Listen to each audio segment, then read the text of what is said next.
Hello folks, how's it going? This is Napalm and I'm gonna be playing Always Remember Me. I have no idea what the fudge this game is about, but you know what? It's been a while since I did a walkthrough and there's not any good games so far for the PS4. I would be playing Thief, the walkthrough, but that shit is so long and I'm really horrible at stealth games and it'll just take me like what?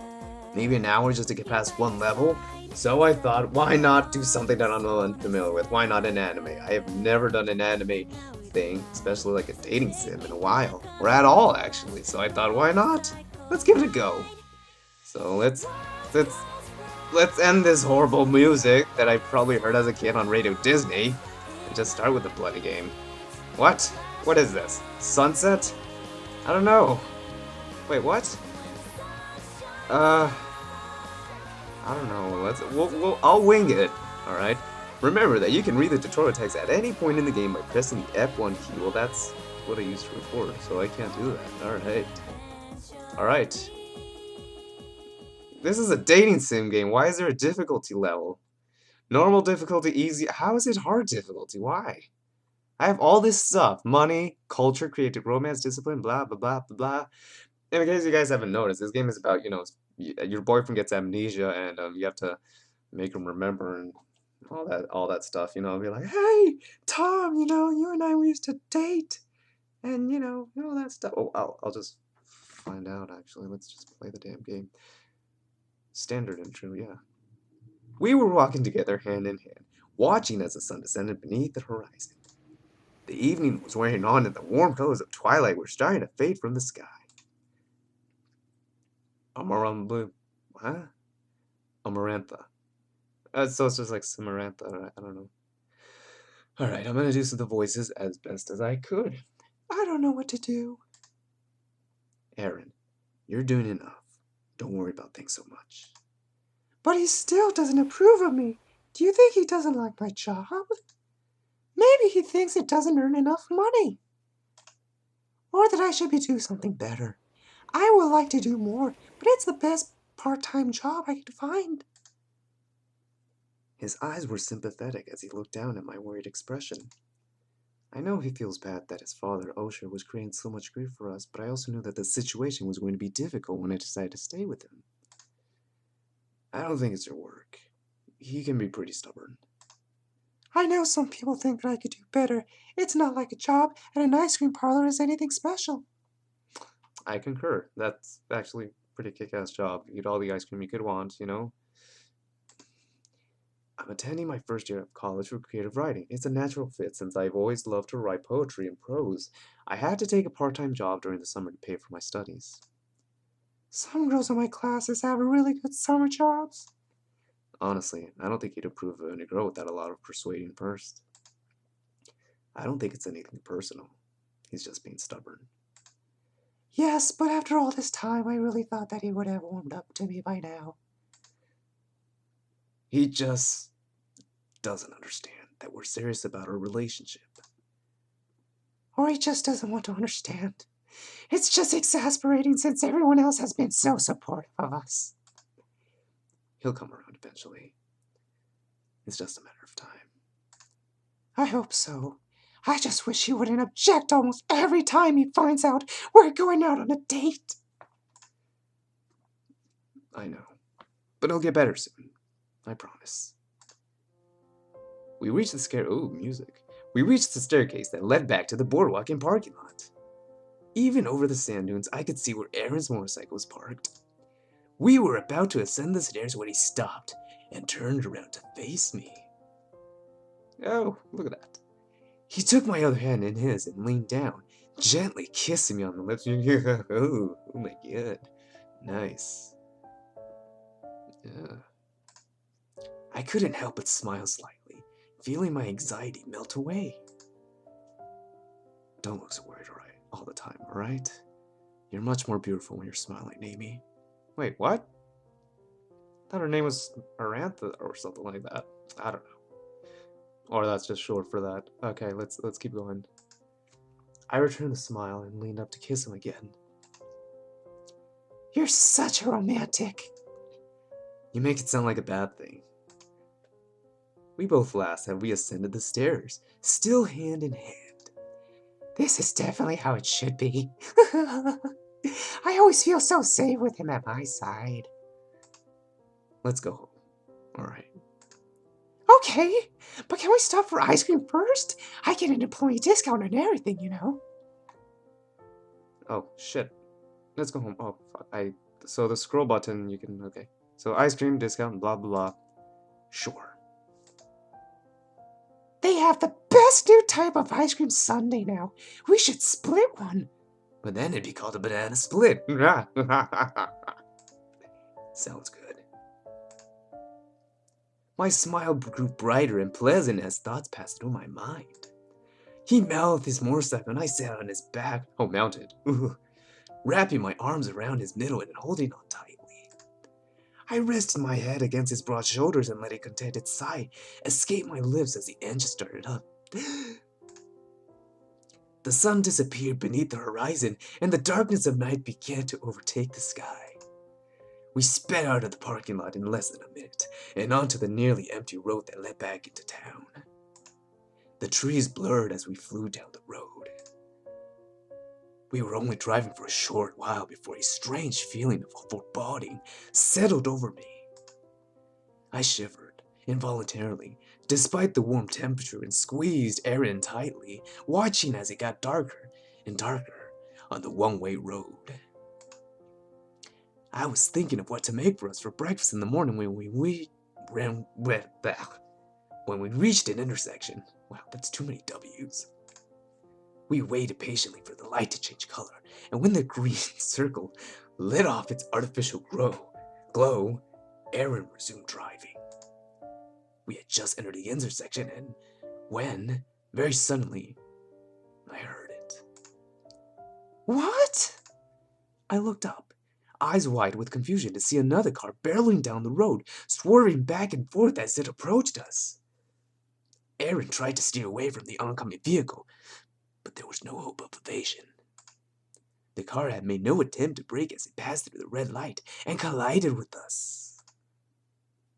All I remembered before the hellacious sound of the crash and losing consciousness was Aaron turning the motorcycle to try and protect me from being directly hit. When I opened my eyes, the brightness of the lights above me were almost blinding. Hospital. Wow. Though I had never spent very much time in a hospital, I recognized the scent of disinfectant and various other cleaners to be similar to what once smelled in a doctor's office. Ooh, where am I? It took me another moment of waiting for my eyes to adjust to the bright lights before I remembered what had happened. My eyes widened in horror at the vividness of the memory. Aaron! I sat up abruptly, feeling a dull ache when I moved. A nurse out in the hallway heard my sudden cry and quickly hurried inside my room. Okay, what voice should I do for her? Miss, please lay down. You were seriously injured in a crash, but we would like to rest before we decide if you're ready to be released. I will be looking after you until the time comes. Your injuries are minimal, only minor bruising, but we can't let you leave just yet. We were in a car accident, right? That's correct, but please, lay down. We're very glad to see you conscious, but rest is imperative. I reluctantly laid back down, but I was completely awake, and not letting the women leave before I heard a proper explanation. Can you tell me what happened? What about the man who was with me, Aaron? Is he okay? The nurse's expression seemed to darken slightly when I mentioned him, which made me worry even more. What happened? I have to know. I am not fully aware of the situation. I need to call Dr. Rayner. He can explain anything to you. Oh, this guy looks grumpy. It's like he doesn't want to be a doctor or spent most of his years like in law school and didn't get laid or something like that. So, yeah. Hopingly, this is like the anime version of House MD. If he has a cane, I'll be very, very impressed. Oh, it's really cool. Like, you know, the time shames is right up here. Okay, I'm just not even doing the story right now. All right. So it's Saturday, June 7th. We have 50 bucks that we managed to keep up hold on during the car crash. Our morale is halfway and our energy is halfway. So, all right. I waited impatiently, dissatisfied with the nurse's quick departure. It only took a few moments for a handsome young man in a doctor's uniform to enter the room. I was surprised to see that he wasn't all that much older than Aaron, and I, most likely a French graduate out of medical school. What's his voice gonna be? His name is Eddie. Wow, what's your name? Good evening, Amy. I'm very glad to see that you're awake. My name's Eddie Rayner, but you can call me Eddie. The man said with a warm smile, revealing perfectly white teeth. Look at those chompers! Yes, good evening. What time is it? Is it still Saturday? Actually, it's technically Sunday. It's 3 in the morning. I'd be happy to answer your questions, but you should probably get back to bed soon. I'm not doing anything until I found out what happened to Aaron. The young doctor's smile faded, his reaction much like the nurse's. Oh, we're crying. Oh, yeah, he does. I wouldn't know what to do when a girl cries, too, so I feel for this guy. All right. Unable to hold back my growing worry, I found myself starting to yell as tears gathered in my eyes. I have to know what happened to him. Please. Is he all right? Eddie stood up and nodded toward the door, motioning for me to follow. I felt my heart sink, then began to fill with cold dread. He noticed the fear in my expression and gave me a brief explanation. I'd rather show you his current condition, but I assure you he's fine and his life is in no danger. He has sustained a head injury. He will recover, and it doesn't seem to have done any severe damage, but he has lost some of his memories. We're still trying to observe the specifics, or just what he left, of just what he has forgotten. As the nurse probably told you, your injuries are minimal. Please, follow me. I can take you to him, so you can see that he is all right. I hurried, pulling on a pair of slippers that has been left beside my bed, and followed after the young doctor as he led me out of the hospital and into the hallway, listening attentively to every word he said. From what I can tell, he was trying to protect you during the crash. We're keeping you overnight for observations, but other than some bruises, you're perfectly okay. You don't have any broken bones or severe internal bleeding, thanks to Aaron's efforts. I felt my heart wrench as I followed him through the hallways. He wasn't walking very quickly, apparently conscientious of how tired I felt, and my morale just went to 10. Wow. Crap. We're gonna have to do something about that. Maybe do a quickie with Mr. Eddie. Aaron. From what we can tell, Aaron is suffering from amnesia. He still retains long-term memories, but recent ones from the past few years are hazy or non-existent. Well, that sucks. He's quite a bit confused at the moment, so we want to be sure not to cause him any unnecessary emotional stress. We need to regain his memory on his own, but it will be in slow steps. I see. And now we're in an office. Wow, nice. I thought we were gonna go see Aaron. Oh, crap. Alright, this is my studio. I know this is a lot to take in, so please, feel free to ask me any questions you might have. He still remembers his family, but he doesn't seem to recall anything from recent years. You mean... he doesn't remember me? I'm sorry. We've asked him everything. We've asked him about having a girlfriend, but he doesn't seem to remember anyone by the name Amy. I felt the tears I had been determined not to cry, welling up again, ready to fall. I see. Hey, it's Aaron. He looks like well, he pretty much looks the same thing, except with new clothes. You don't look that bruised up, buddy. Well, it is an anime, so you guys pretty heal up quickly, so yeah, okay. Alright, we'll work with it. Alright.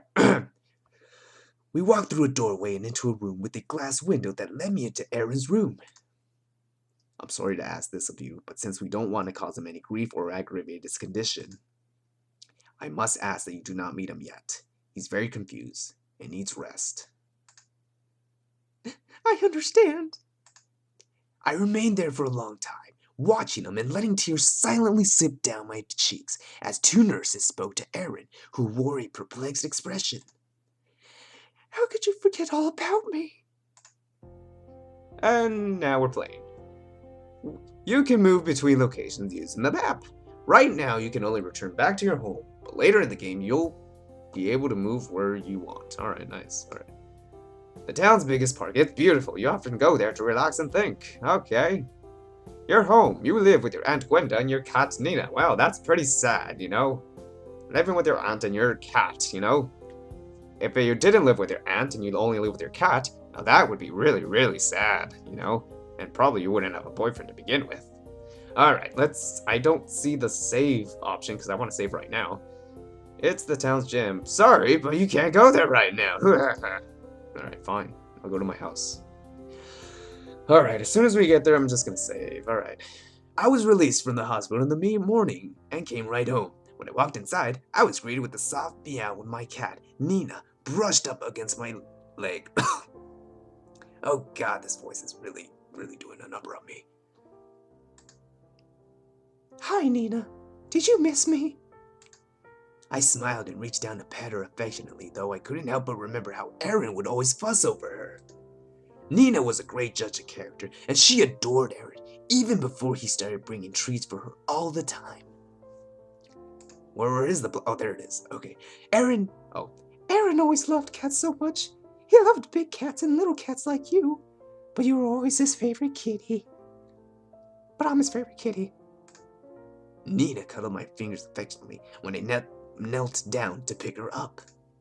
But Aaron has probably forgotten about you too. The sadness I had been trying to keep out at the front of my mind returned as I pulled my cat into an embrace and sighed. I had slept very poorly, and the fatigue from the crash had worn off. Oh, crap. That means the energy's gonna go down. I lost my parents in a car accident. And now it looks like I'm going to lose the man I love too. One as well. And now comes this old broad. And this would be a good time to save. Let's save, why don't we? Save. Oh, that's cute. It's in ice cream bars. Alright. Oh, God, my voice. Empty slot one. Oh, look at that. That's as easy as that. Alright, fine. Yeah. Are you sure you want to? No. Alright. Return. Alright. Alright, so I'm gonna stop the video right here. So, I could get out of this voice. Alright. So, yeah. This game is actually kicking off pretty good. I mean, there's violence in the beginning and there's stuff like that. But anyways, yeah. Oh, God. I can hardly speak. I need water. Okay, so I'm gonna do this again. I mean, you know, in the next video and just see. I thought I'm having a lot of fun with this game. But anyways, stay tuned, guys, and you know, leave a comment, like, and subscribe, and, you know, we'll see what happens, you know, how far can this game get? Anyways, thank you guys for watching, leave a like, and, you know, I already said that, and wrap. This is Napalm, and I'm signing out. Catch you later, guys.